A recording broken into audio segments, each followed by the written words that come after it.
नमस्कार दोस्तों, स्वागत है आप सभी का एक बार फिर से। जी हां दोस्तों, पूरे दिन की कई महत्वपूर्ण और बड़ी खबरें निकलकर सामने आ रही है। जानेंगे सभी खबरों को विस्तार से। तो दोस्तों, खबरों में आगे बढ़ने से पहले वीडियो को एक प्यार भरा लाइक जरूर कर दें और ताजा खबरों को जानने के लिए चैनल को सब्सक्राइब भी जरूर कर लें। तो देखते हैं पहली बड़ी खबर क्या निकल कर आ रही है। दोस्तों, आज की पहली बड़ी खबर कोरोना के बढ़ते प्रकोप को लेकर आ रही है। बता दें कि कोरोना की दूसरी लहर से जूझता भारत। 24 घंटे में दर्ज हुए दुनिया के सबसे ज्यादा केस। दुनिया भर में एक बार फिर कोरोना संक्रमण के मामले तेजी से बढ़ते दिखाई दे रहे हैं। दुनिया में कोरोना के नए केस के मामले में भारत एक बार फिर पहले नंबर पर पहुंच गया है। भारत में पिछले 24 घंटे में कोरोना के 68,020 मामले सामने आए हैं, जबकि इस दौरान 291 लोगों की मौत हुई है।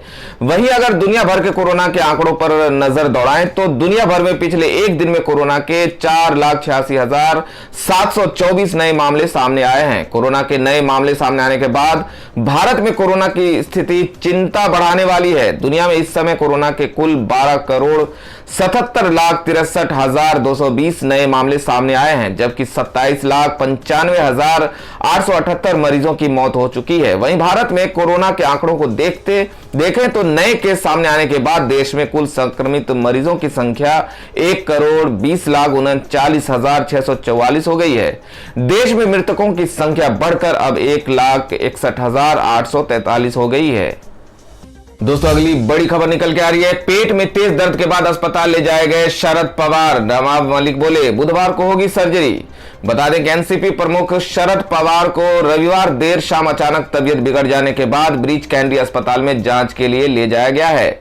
महाराष्ट्र सरकार के मंत्री और एनसीपी नेता नवाब मलिक ने इस बात की जानकारी देते हुए कहा कि शरद पवार के पेट में अचानक तेज दर्द हुआ, जिसके बाद उन्हें अस्पताल में जांच के लिए ले जाया गया है। वरिष्ठ डॉक्टरों की निगरानी में शरद पवार की जांच की जा रही है।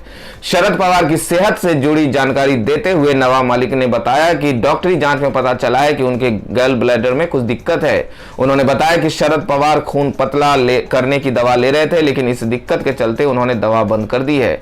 उन्हें अब 31 मार्च को अस्पताल में भर्ती कराया जाएगा, जहां पर उनकी एंडोस्कोपी और सर्जरी की जाएगी। बता दें कि राष्ट्रवादी कांग्रेस पार्टी प्रमुख शरद पवार और प्रफुल्ल पटेल की केंद्रीय गृह मंत्री अमित शाह के साथ मुलाकात करने की खबरें आने के बाद सियासी माहौल गर्मा गया है। एक तरफ एनसीपी ने इस तरह की किसी भी मीटिंग की खबरों को खारिज किया, वहीं दूसरी तरफ महाराष्ट्र में एनसीपी और शिवसेना के सहयोगी दल कांग्रेस ने इस मुलाकात पर सवाल खड़े किए हैं। कांग्रेस नेताओं ने पूछा है कि अगर गृह मंत्री देश के किसी बड़े नेता से मिल रहे हैं तो देश को बताना चाहिए। यह जानना देश की जनता का हक बनता है। दोस्तों, अगली बड़ी खबर निकल के आ रही है। महाराष्ट्र में सीएम उद्धव पाबंदियां लगाने को राजी। एनसीपी बोली हम जोखिम नहीं ले सकते। बता दें कि महाराष्ट्र में कोरोना वायरस महामारी की रफ्तार थमने का नाम नहीं ले रही है। राज्य में लॉकडाउन जैसे हालात बनते दिख रहे हैं। इसी बीच आघाड़ी गठबंधन सरकार में पाबंदी ही फूट की नई वजह भी बनता दिख रहा है। दरअसल मुख्यमंत्री उद्धव ठाकरे ने राज्य के स्वास्थ्य विभाग के वरिष्ठ अधिकारियों और महाराष्ट्र टास्क फोर्स के साथ कोरोना के हालात पर बैठक की, जिसके बाद मुख्यमंत्री ने अधिकारियों से लॉकडाउन जैसी पाबंदियों का खाका तैयार करने को कहा। लेकिन उद्धव ठाकरे के इस प्लान पर एनसीपी ने कड़ी आपत्ति जताई है। उद्धव ठाकरे का कहना है कि अगर राज्य के लोग लगातार लापरवाही जारी रखेंगे तो पाबंदी जैसी स्थितियों से गुजरना पड़ेगा। इस पर महाराष्ट्र सरकार में मंत्री और एनसीपी नेता नवाब मलिक ने कहा, हम लॉकडाउन जैसा जोखिम उठाने की स्थिति में नहीं है। हमने सीएम से और विकल्पों पर विचार करने को कहा है। महामारी के बढ़ते मामलों पर उन्होंने अधिकारियों से लॉकडाउन की तैयारी को करने को कहा है। हालांकि इसका यह मतलब नहीं कि लॉकडाउन के फैसले को टाला नहीं जा सकता। अगर लोग कोरोना के नियमों का पालन करेंगे तो इसे बचा जा सकता है। तो अगली बड़ी खबर निकल के आ रही है। शुभेंदु अधिकारी का ममता बनर्जी पर निशाना। बोले बेगम जीती तो मिनी पाकिस्तान बन जाएगा बंगाल। पश्चिम बंगाल की मुख्यमंत्री ममता बनर्जी पर धार्मिक तुष्टीकरण करने का आरोप लगाते हुए नंदीग्राम से भाजपा उम्मीदवार शुभेंदु अधिकारी ने कहा कि बेगम ममता बनर्जी को ईद पर ईद मुबारक कहने की आदत है, तो वो आज होली पर भी होली मुबारक कहती हैं। भारतीय जनता पार्टी के उम्मीदवार और टीएमसी सरकार में मंत्री रह चुके अधिकारी ने मतदाताओं को आगाह करते हुए कहा कि अगर वो बेगम को वोट करेंगे तो बंगाल मिनी पाकिस्तान बन जाएगा।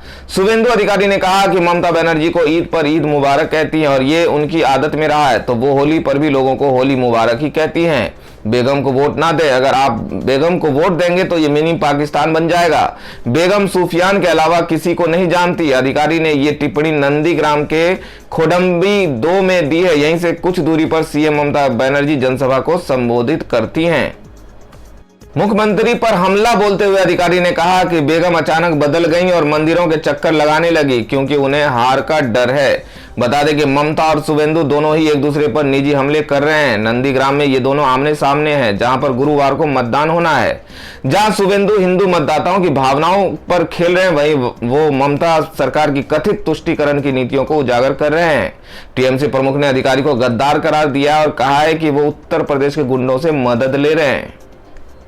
अधिकारी बीजेपी के सत्ता में आने पर बंगाल में योगी जैसे प्रशासन का वादा कर रहे हैं। अधिकारी ने कहा कि योगी आदित्यनाथ की तरह जिस तरह से वो अपने राज्य का संचालन कर रहे हैं, हम भी शासन करेंगे। अगर उत्तर प्रदेश परिवर्तन कर सकता है तो हम भी कर सकते हैं। दोस्तों, खबरों में आगे बढ़ने से पहले जान लेते हैं आज के माइंड क्विज के सवाल को। आज का सवाल आपको बताना है कि गोदावरी नदी किस राज्य में स्थित है। सही जवाब देकर आप जीत सकते हैं शानदार उपहार। तो बढ़ते हैं अगली बड़ी खबर की ओर। तो अगली बड़ी खबर निकल के आ रही है एनसीबी का बड़ा खुलासा। ड्रग तस्करी के लिए नाबालिग लड़कियों का हो रहा था इस्तेमाल। बता दें कि नारकोटिक्स कंट्रोल ब्यूरो ने ड्रग्स तस्करी में बेहद चौंकाने वाला खुलासा किया है। एनसीबी के मुताबिक मुंबई में फैले ड्रग्स के जाल के बड़े ड्रग तस्कर तस्करी के लिए नाबालिग लड़कियों का इस्तेमाल करते थे। इन नाबालिग लड़कियों के जरिए मुंबई के अलग अलग इलाकों में ड्रग्स की तस्करी कराई जाती थी। ड्रग तस्कर ऐसा इसलिए करते थे ताकि पुलिस या नारकोटिक्स एजेंसियों को इसकी भनक न लगे और उनका धंधा चलता रहे। ड्रग्स तस्कर उसकी तस्करी के लिए कॉलेज जाने वाली नाबालिग लड़कियों का ज्यादातर इस्तेमाल करते थे। इसके एवज में ड्रग रैकेट चलाने वाली लड़कियों को या तो पैसे मिलते थे या फिर उन्हें ड्रग्स का आदी बना दिया जाता था। एनसीबी के ज्वाइंट डायरेक्टर समीर वानखेड़े ने बताया कि सुशांत केस में ड्रग्स एंगल सामने आने के बाद से एनसीबी मुंबई के फैले ड्रग्स जाल को खत्म करने के लिए लगातार कार्रवाई कर रही है। एनसीबी के निशाने पर वो तमाम ड्रग्स तस्कर हैं जो बच्चों को ड्रग्स का आदी बनाने के साथ साथ पूरी मुंबई में ड्रग्स की तस्करी कर रहे हैं। दोस्तों, अगली बड़ी खबर निकल के आ रही है। गुस्साई नुसरत जहां ने बीच में छोड़ा रोड शो, बोली इतना तो मैं सीएम के लिए भी नहीं करती। बता दें कि पश्चिम बंगाल के 24 परगना जिले में अभिनेत्री और तृणमूल कांग्रेस की सांसद नुसरत जहां को गुस्सा आ गया और वो एक रोड शो को बीच में ही छोड़कर चली गई। नुसरत जहां ने कहा कि वो 1 घंटे से अधिक समय की रैली में हिस्सा नहीं लेती, भले ही वो मुख्यमंत्री ममता बनर्जी के समर्थन में क्यों ना हो। नुसरत जहां अशोकनगर सीट के गुमा में टीएमसी प्रत्याशी नारायण गोस्वामी के लिए हाल में प्रचार कर रही थी और अचानक से उन्होंने रोड शो में हिस्सा लेने से इनकार कर दिया। हालांकि पार्टी के कार्यकर्ता उनसे रोड शो में रुके रहने का आग्रह करते रहे। बशीरहाट से सांसद टीएमसी कार्यकर्ताओं से कहते जो सुना जा सकता है, मैं 1 घंटे से अधिक समय से रोड शो में हिस्सा ले रही हूं, मैं मुख्यमंत्री के लिए भी न करूं, क्या आप मजाक कर रहे हो। गोस्वामी ने बाद में कहा कि जहां को मोच आ गई थी इस वजह से वो पूरे रोड शो में हिस्सा नहीं ले पाई। विपक्षी भाजपा ने ममता नंदीग्राम हार रही है हैशटैग से घटना का वीडियो ट्विटर पर अपलोड कर दिया। मुख्यमंत्री बनर्जी नंदीग्राम से चुनाव लड़ रही हैं, जहां उनका मुकाबला पूर्व सहयोगी और भाजपा के उम्मीदवार शुभेंदु अधिकारी से है। इस सीट पर 1 अप्रैल को चुनाव होना है। दोस्तों, अगली बड़ी खबर में बता दें कि नंदीग्राम में ममता बनर्जी बोली, मैं royal Bengal tiger, UP Bihar के गुंडों ने मुझ पर किया हमला।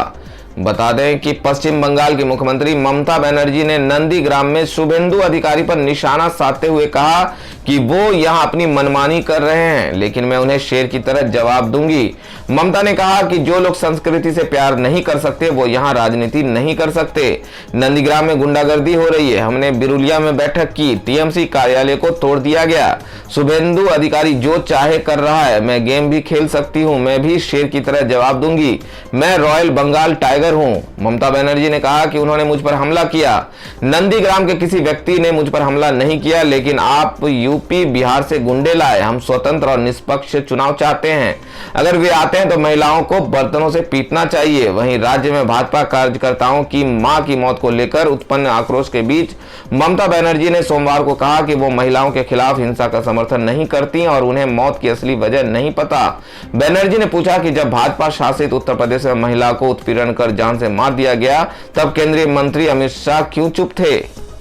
भाजपा का दावा है कि पिछले महीने पश्चिम बंगाल के उत्तर 24 परगना जिले के निमता इलाके में तृणमूल कांग्रेस के समर्थकों ने भगवा पार्टी कार्यकर्ता की 82 वर्षीय बुजुर्ग मां पर हमला किया था और चोट के चलते उनकी मौत हो गई। बनर्जी ने नंदीग्राम में एक रैली को संबोधित करते हुए कहा कि मैं नहीं जानती कि बहन की मौत कैसे हुई। हम महिलाओं के खिलाफ हिंसा का समर्थन नहीं करते। मैंने अपनी बहनों और माताओं के खिलाफ हिंसा का समर्थन नहीं किया है। उन्होंने कहा कि लेकिन भाजपा अब इस मुद्दे पर राजनीति कर रही है। अमित शाह ट्वीट कर रहे हैं कि बंगाल का क्या हाल है। उत्तर प्रदेश के हाथरस में जब महिला पर हमला किया गया और बर्बरता दिखाई गई तब वो चुप क्यों थे। दोस्तों अगली बड़ी खबर निकल के आ रही है। महबूबा मुफ्ती को जम्मू कश्मीर हाईकोर्ट ने दिया झटका, खारिज की पासपोर्ट जारी करने की मांग वाली याचिका। बता दें कि पासपोर्ट मामले में जम्मू कश्मीर की पूर्व मुख्यमंत्री और पीडीपी प्रमुख महबूबा मुफ्ती को कोर्ट से बड़ा झटका लगा है। जम्मू कश्मीर उच्च न्यायालय ने सोमवार को महबूबा मुफ्ती की पासपोर्ट जारी करने की मांग वाली याचिका खारिज कर दी है। कोर्ट ने पूर्व मुख्यमंत्री की याचिका पर सुनवाई करते हुए कहा कि यह मामला उनके अधिकार क्षेत्र से बाहर है। बता दें कि 27 मार्च को पूर्व मुख्यमंत्री महबूबा मुफ्ती को श्रीनगर स्थित पासपोर्ट ऑफिस से एक पत्र मिला था जिसमें कहा गया था कि उनका पासपोर्ट रिन्यू नहीं हो सकता क्योंकि पुलिस रिपोर्ट आपके अनुकूल नहीं है। इसके बाद महबूबा मुफ्ती ने कोर्ट का रुख किया था। हालांकि पीडीपी प्रमुख को कोर्ट का दरवाजा खटखटाने से भी कोई फायदा नहीं मिला है। उनकी याचिका पर सुनवाई श्रीनगर हाईकोर्ट के जस्टिस अली मोहम्मद मागरे ने की। जज मागरे ने कहा कि पुलिस वेरिफिकेशन की रिपोर्ट के आधार पर पासपोर्ट ऑफिसर ने आपका पासपोर्ट का रिन्यूअल रद्द किया है। ऐसे मामले में कोर्ट कोई निर्देश नहीं दे सकता। जज ने कहा कि पासपोर्ट जैसे मामलों में कोर्ट के पास सीमित अधिकार क्षेत्र है। आपका मामला पूरी तरह से प्रशासनिक है। जस्टिस अली मोहम्मद मागरे ने यह भी कहा कि वो इस मामले में कोर्ट के हस्तक्षेप की कोई वजह नहीं जान पाए हैं। दोस्तों अगली बड़ी खबर निकल के आ रही है। 6 दिन बाद सुएज नहर से आई राहत भरी खबर, फंसा हुआ कार्गो जहाज फिर से चल पड़ा। बता दें कि 23 मार्च को सुएज नहर में कार्गो जहाज एवर गिविंग के फंस जाने की वजह से जल मार्ग पर आवाजाही पूरी तरह बाधित हो गई थी, जो आखिरकार अब निकल गया है। सुएज नहर अथॉरिटी इस रास्ते को खोलने में लगे हुए थे, जिसके 6 दिन बाद आज राहत भरी खबर सामने आई है। कंटेनर जहाज सोमवार को फिर से चालू किया गया। अधिकारियों ने सोमवार को कहा कि बड़े कंटेनर जहाज को सही दिशा में मोड़ दिया गया है, जिसके बाद व्यापार जलमार्ग पहले की तरह साफ हो गया है। बता दें कि इस जहाज को दुनिया के सबसे विशाल मालवाहक कंटेनर जहाज में से एक माना जाता है, जो एशिया और यूरोप के बीच चलता है। 5 दिन से फंसे एवर गिविंग कंटेनर जहाज को आज फिर से शुरू किया गया, जिसकी जानकारी इंच केप शिपिंग सर्विसेज की ओर से दी गई है। बताया गया है कि सुएज नहर के रास्ते को रोकने वाले कंटेनर जहाज को आंशिक रूप से पहले निकालने में सफलता मिल गई थी, जिसके बाद जहाज को सुरक्षित बाहर निकाला गया। दोस्तों अगली खबर में जान लेते हैं आज के मौसम का हाल। बता दें कि दिल्ली की गर्मी से बेहाल हुए लोग, 76 साल का टूटा रिकॉर्ड, पारा पहुंचा 40 के पार। बता दें कि देश की राजधानी दिल्ली में सोमवार को अधिकतम तापमान 40.1 डिग्री सेल्सियस दर्ज किया गया। होली के दिन यानी सोमवार को दिल्ली के लोग गर्मी से बेहाल रहे। 76 वर्षों बाद मार्च के महीने में दिल्ली सबसे अधिक गर्म रही। इसके बाद मार्च 1945 में दिल्ली का तापमान 40.5 डिग्री सेल्सियस दर्ज किया गया। वहीं मंगलवार को बढ़ते तापमान से राहत मिलने की संभावना है। दिल्ली के सामान्य मौसम की बात करें तो ये अधिकतम तापमान के औसत से 8 डिग्री अधिक है। भारतीय मौसम विज्ञान विभाग ने कहा कि दिल्ली में ऐसा पहले कभी नहीं हुआ। यही नहीं, दिल्ली में लू भी चलने लगा है, जो आमतौर पर अप्रैल के आखिर में चलती है। वहीं दूसरी ओर हिमालय क्षेत्र में सक्रिय पश्चिमी विक्षोभ के चलते मौसम विभाग ने देश के पूर्वोत्तर भारत के कई हिस्से में आंधी, बिजली, ओलावृष्टि की संभावना बताई है। मेघालय, असम, नागालैंड, मणिपुर, त्रिपुरा और मिजोरम में तेज हवाओं के साथ बारिश होने की उम्मीद है।